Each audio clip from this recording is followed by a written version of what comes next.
अरे जी, आइंस्टाइंस की थ्योरी पेश करने से पहले, मतलब स्पेशल थ्योरी ऑफ रिलेटिविटी जो उन्होंने 1905 में प्रेजेंट की थी, उससे पहले जो यूनिवर्स के बारे में जो कॉन्सेप्ट इस्तेमाल होता था वो बेसिकली न्यूटन का कॉन्सेप्ट इस्तेमाल होता था। न्यूटन के फेमस 3 लॉज ऑफ मोशन जो थे वो इस्तेमाल होते थे। बेसिकली न्यूटन ने ये लॉज जो थे वो 1686 में दिए थे, और वो लॉज कुछ इस तरह से हैं: body in rest or in uniform motion remain in it unless an external force impose change।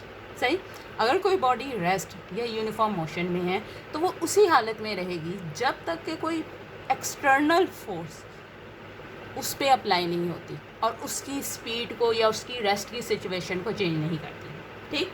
दूसरा लॉ था हमारे पास, force is equal to mass time acceleration which is equal to F is equal to M A. ठीक, काफ़ी famous है, हम लोग तकरीबन फर्स्ट सेकंड ईयर से ये कॉन्सेप्ट पढ़ते आ रहे हैं। ठीक। थर्ड कॉन्सेप्ट है, for every action there is an equal and opposite reaction. सही।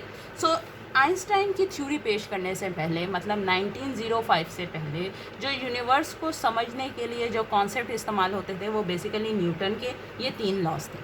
सही।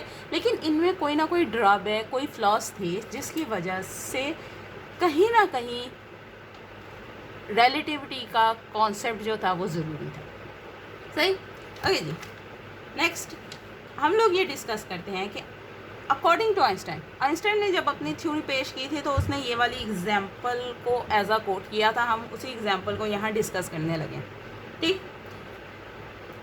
आइंस्टाइन ने कहा था कि लेट से हमारे पास 2 मुख्तलिफ फ्रेम्स हैं, फ्रेम ऑफ रेफरेंसेस है। एक हमारे पास एक पर्सन जो है वो आउटसाइड ऑफ ट्रेन खड़ा है, मतलब ट्रेन से बाहर है, और एक पर्सन जो है वो ट्रेन के अंदर मौजूद है। सही। हमारे पास 2 मुख्तलिफ फ्रेम ऑफ रेफरेंसेस हैं। ठीक। एक हमारे पास इनसाइड ट्रेन सिचुएशन है, एक हमारे पास आउटसाइड ट्रेन सिचुएशन है। सही। ओके जी, यहाँ पे 2 पर्सन हो गए। अकॉर्डिंग टू आइंस्टाइन उसने कहा था कि अगर मेरे पास एक ऑब्जेक्ट है, एक पर्सन है, और वो 2 मुख्तलिफ ट्रीज से, 2 मुख्तलिफ दरख्तों से इक्वल डिस्टेंस पे खड़ा है। ठीक। अगर लेट से वो इन 2 दरख्तों के बिल्कुल दरमियान में खड़ा हुआ है। सही। अगर इन 2 दरख्तों पर लाइटनिंग पड़ती है, मतलब बिजली पड़ती है। सही, ये कॉन्सेप्ट उन्होंने दिया था।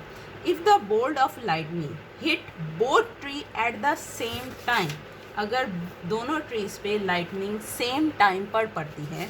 सही। Due to the motion of the train, the person on the train would see the bolt hit one tree before the other, but the person outside the train would see the simulation strikes। ठीक। क्या कह रहे हैं हमारे पास ये, अगर मेरे पास ये 2 दरख्त हैं और इन दोनों पे बारी बारी हमारे पास लाइटनिंग पड़ती है, बिजली पड़ती है। सही।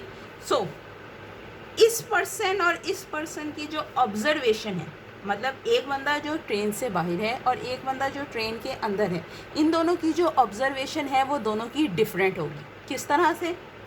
इस पर्सन के लिए जो कि ट्रेन से बाहर है, उसके लिए जब इन 2 दरख्तों पे एक साथ लाइटनिंग पड़ेगी तो वो उसे वो इफ़ेक्ट जो है वो एक साथ आता हुआ दिखाई देगा। एट अ टाइम दोनों पे उसे बिजली पड़ती हुई नज़र आएगी। लेकिन वो पर्सन जो कि ट्रेन में से ये मंज़र देख रहे हैं, उसके लिए ये जो सिचुएशन होगी वो स्टेप बाय स्टेप होगी। मतलब उसके लिए पहले एक दरख्त पे लाइटनिंग पड़ेगी, देन दूसरे दरख्त पे लाइटनिंग पड़ेगी। एट अ टाइम नहीं होगा, बेशक थोड़ा सा ही डिफरेंस क्यों ना हो, लेकिन दोनों दरख्तों पे लाइटनिंग पड़ने में कोई ना कोई डिफरेंस आएगा। सही। क्यों? क्योंकि उन्होंने कहा है मोशन ऑफ द ट्रेन की वजह से ये डिफरेंस आएगा। आइंस्टाइन साहब ने, और आइंस्टाइन साहब ने ये कंक्लूड किया था डेट सिमिलरिटीज इज़ रिलेटिव, मतलब ये ज़रूरी नहीं कि मेरी ऑब्जर्वेशन या ट्रेन में खड़े हुए बंदे की ऑब्जर्वेशन एग्जैक्टली सेम हो, दोनों में डिफरेंस हो सकता है। ठीक। That is event that are simultaneous for one observer may not be for another. ठीक। अगर इस कॉन्सेप्ट का इस्तेमाल करें तो हमने जो लास्ट टाइम इक्वेशन कही थी कि दो मुख्तलिफ फ्रेम ऑफ रेफरेंसेस में अगर दो मुख्तलिफ ऑब्ज़र्वर हैं तो x के साथ साथ x और x डैश के साथ साथ t और t डैश का कॉन्सेप्ट भी आ गया। मतलब this leads him Einstein to the idea that times flow differently according to the state of motion. अगर frame of reference state of motion difference है तो हो सकता है कि टाइम में भी डिफरेंस आ जाए। क्यों? क्योंकि जो ट्रेन से बाहर था उसके लिए जो लाइटनिंग पड़ी वो एट अ टाइम दोनों पे इक्वल थी, जबकि ट्रेन वाले पर्सन के लिए बारी बारी लाइटनिंग पड़ेगी। इसका मतलब कि नैनो सेकंड के लिए ही सही लेकिन टाइम में फ़र्क पड़ रहा है। सही, जिसकी वजह से मैं ये कह सकती हूँ कि t और t डैश जो हैं वो दो मुख्तलिफ फ्रेम ऑफ रेफरेंसेस में इक्वल होना ज़रूरी नहीं। सही। Also he conclude that distance is also relative, मतलब x और x dash is also not equal, right? Okay जी, उसके बाद हमारे पास पोस्टुलेट्स आ जाते हैं ऑफ स्पेशल रिलेटिविटी।